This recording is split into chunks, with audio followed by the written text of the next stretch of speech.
सीमेन अनालिसिसमध्ये तुमचा sperm count कमी आला आहे म्हणून तुम्ही चिंतित आहात का? तर हा व्हिडिओ तुमच्यासाठी आहे. नमस्कार, मी डॉक्टर आकांक्षा महाजन पाठक. तुम्ही पाहत आहात एक्सेलंट चबुत्रा. एक्सेलंट चबुत्रा म्हणजे OPD बाहेरच्या फलदायी गप्पा. आणि आजच्या व्हिडिओमधनं मी तुम्हाला अशा काही फॅक्ट सांगणार आहे सीमेन अनालिसिसविषयी ज्या तुम्हाला यापूर्वी कधीच कोणी सांगितलेल्या नसतील. व्हिडिओ शेवटपर्यंत नक्की पहा, कारण की व्हिडिओच्या शेवटी काही खास बोनस टिप्स आहेत तुमच्यासाठी सीमेन अनालिसिसमध्ये तुमचा स्पर्म काउंट वाढून येण्यासाठी. फॅक्ट नंबर 1, तुमचा जर का स्पर्म काउंट सीमेन अनालिसिसमध्ये कमी आला असेल, मॉर्फोलॉजी ॲबनॉर्मल झाली असेल किंवा मोटिलिटी ॲबनॉर्मल आली असेल तर एकदा एखाद्या IVF सेंटरमध्ये सीमेन अनालिसिसचा रिपोर्ट नक्की रिपीट करा. कारण की सीमेन अनालिसिस हे एक्झामिनरच्या स्किलवरती खूप अवलंबून असतं आणि IVF सेंटरमधले एम्ब्रिओलॉजिस्ट हे रुटीनली हे काम करत असल्यामुळे त्यांचा एक्सपर्टीज या बाबतीमध्ये जास्त असतो. कदाचित बाहेर ॲबनॉर्मल आलेला एखादा रिपोर्ट आमच्याकडे नॉर्मलसुद्धा येऊ शकतो. फॅक्ट नंबर 2, हॉस्पिटलमध्ये सीमेन सॅम्पल द्यायचं बऱ्याच पुरुषांना टेन्शन येतं.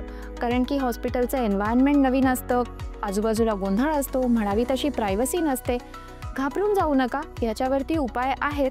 आम्ही काही टॅबलेट्स देऊन तुम्हाला मदत करू शकतो. टॅबलेट्सचा परिणाम न झाल्यास वायब्रो इजॅक्युलेशनची मेथड आपण वापरू शकतो. व्हायब्रेटर्स, पेनाइल व्हायब्रेटर्स असतात ज्याचा वापर करून आपण इजॅक्युलेशनची प्रोसेस सहज आणि सुलभ करू शकतो. आणि तरी देखील हॉस्पिटल एन्व्हायरमेंटमध्ये तुम्ही अनकम्फर्टेबल असाल तर तुम्ही घरनं देखील सीमेन सॅम्पल कलेक्शन करू शकता. मात्र घरनं सीमेन सॅम्पल कलेक्शन करताना काही गोष्टी लक्षात घ्याव्यात, जसं की सीमेन सॅम्पल कलेक्ट केल्यानंतर ते आपल्या शरीराच्या अगदी जवळ ठेवून कॅरी करावं, म्हणजे काखेमध्ये किंवा पोटाच्या जवळ, आणि 30 मिनिटाच्या आतमध्ये ते जे सीमेन सॅम्पल आहे ते IVF सेंटरपर्यंत पोहोचवावं. फॅक्ट नंबर 3, मेंटल आणि फिजिकल स्ट्रेसमध्ये कधीकधी स्पर्म काउंट हा कमी येऊ शकतो. मात्र ही फेज ट्रान्झियंट असते. एकदा की हा स्ट्रेस फॅक्टर गेला की त्याच्यानंतर परत स्पर्म काउंट नॉर्मलला येऊ शकतो. त्याच्यामुळे जर का तुमचा एकदा स्पर्म काउंट ॲबनॉर्मल आला असेल तर चिंता करायची किंवा घाबरायची अजिबात गरज नाही आहे. एखाद्या महिन्यानंतर एक रिपीट सीमेन अनालिसिस करून बघा, त्याच्यामध्ये नक्की काउंट किती येतो आहे ते बघायला हवं. फॅक्ट नंबर 4, जरी तुमचा स्पर्म काउंट कमी आला असला तरी देखील घाबरून जायची गरज नाही, चिंता करायची गरज नाही, कारण की या समस्येवरती उपाय आहेत. एक तर योग्य कारणाचं निदान व्हायची गरज आहे.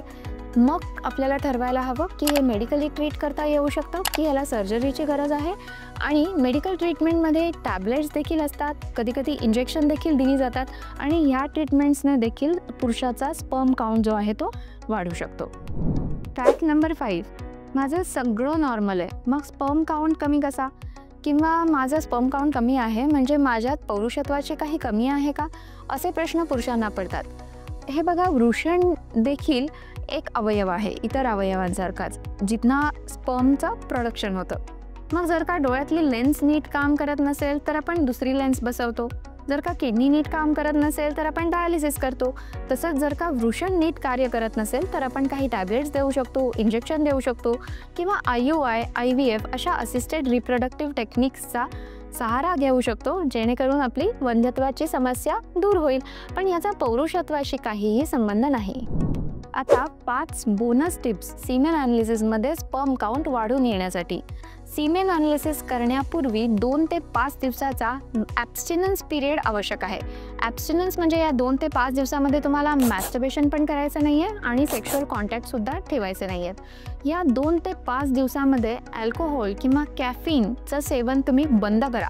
तसं तर रुटीनलीच या गोष्टी नाही घ्यायला पाहिजेत, पण या 2 ते 5 दिवसामध्ये खास करून ही गोष्ट फॉलो करायची आहे.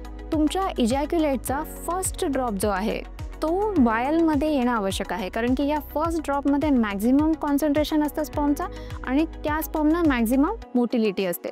जर का तुमचं सीमेन सॅम्पल कलेक्ट करताना स्पिलेट झालं असेल तर ते उचलून वायलमध्ये टाकायचा प्रयत्न कधीही करू नका. लॅबला इन्फॉर्म करा आणि पुढच्या एखाद्या डेटला तुम्ही सीमेन अनालिसिस तुमचं शेड्यूल करा.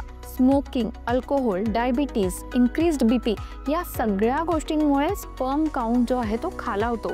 आणि जर का या गोष्टी नियंत्रणात आणल्या किंवा स्मोकिंग, अल्कोहोल, टोबॅको ही व्यसनं तुम्ही बंद केली तर पुढच्या 3 महिन्यामध्ये तुमचा स्पर्म काउंट जो आहे तो निश्चितपणे वाढून येऊ शकतो. त्यामुळे आयुष्यभरासाठी या सगळ्या व्यसनांना गुड बाय म्हणा आणि आपला स्पर्म काउंट वाढून आलेला बघून हॅपी फील करा. तुम्हाला जर का व्हिडिओ आवडला असेल तर व्हिडिओला नक्की लाईक करा, चॅनलला सबस्क्राईब करायला विसरू नका. आणि जे कोणी तुमचे मित्र खूप जास्त स्मोकिंग करतायत, अल्कोहोल घेत आहेत, तंबाखू खात आहेत, त्यांच्यापर्यंत हा व्हिडिओ शेअर करून नक्की पोहोचवा.